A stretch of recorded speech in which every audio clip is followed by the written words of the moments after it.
place named John Burckhardt in 1812 from Switzerland. In 1839, David Robert, he came and painted this picture.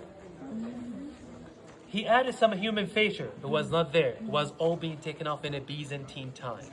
Cut all the heads. Yes. So they called it the Treasury. Why they called it the Treasury? Because of that jar.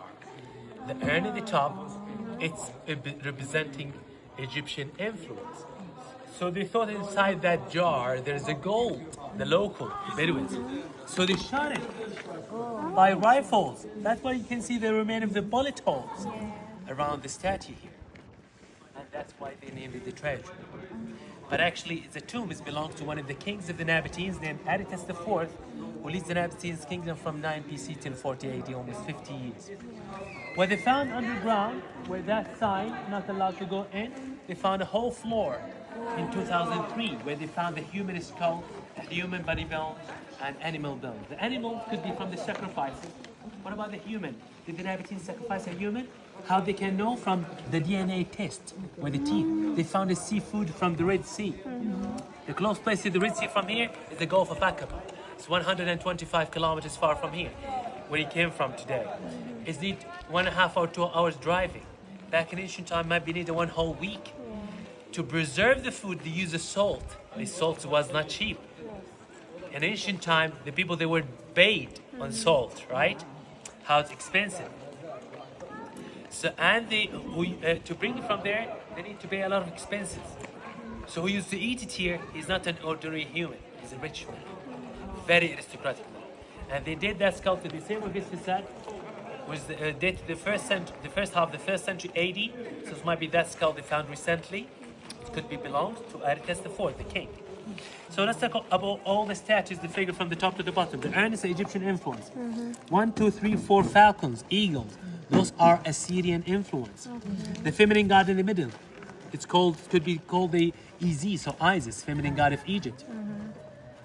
There's 2 men riding like angels with wings. Yeah, they call them Tyche and Nike, or Tiki and Niki. It's the Greek god for winning and victory. That's why they took the Nike sport. It's from a Greek god. There's 6 more statues in the top floors. 2 in the front, 2 around the corner, 2 around the east. They call them the Amazones. The ladies fighter in Greek time cut one of their side of the women, where they can use the arrows. The Bedouins is the Greek-Roman influence. The top of the column is pure Corinthian design. Those 2 men riding 2 horses. Those are the 2 twins of Zeus, the main idol of the Greek. That's Castro and Pollux, the 2 sons of Zeus. The 3 rooms down there, it was allowed to go inside them, but not nowadays, because archaeologists found the room has become wider by breathing inside of it. Nothing to see inside the 3 rooms. The one center 12 by 12 meter room. There is 3 main altars inside. It might be where they put the idols. And the 2 rooms on the right and the left were preparing the sacrifices.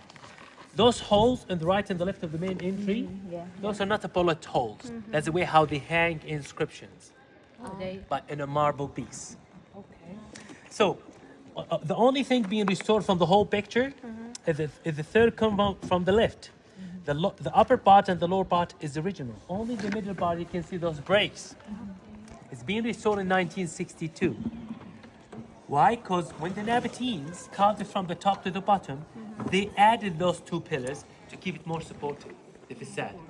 So this is the only freestanding pillars. The rest of the pillars all engaged, all carved. Why this facade compared to the other facade we saw already? This one is the least eroded and beautifully standing, because it's surrounded by mountains, naturally protected from the wind. The sun facing it only 2 hours in a day, enough to dry if there is any remaining humidity. Protect gently from there. And the rainfall, that edge on the top of it, will protect that facade from any drop of water. Why the color of the facade itself different than the both side of the mountain? Again, as the monastery, fully plastered. You can see what's cracked from the legs of the horse. You can see underneath is the right color of the mountain. Those footsteps marked in the right and left, this could be they use it for scaffolding. Scaffold, because we don't know how long this facade might be taken. Might be 10, 20 years, might be more. When archaeologists took some sample from different parts of that facade, they found different dates. It's more or less 25 years to do such a beautiful facade. Any questions? Why they have a hole on this side? What's the use of Yeah, that's for scaffolding.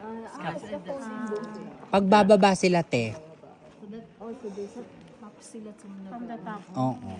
So if you don't That's have the any questions, stairs. Let's go. That's it. we can pick up the club card.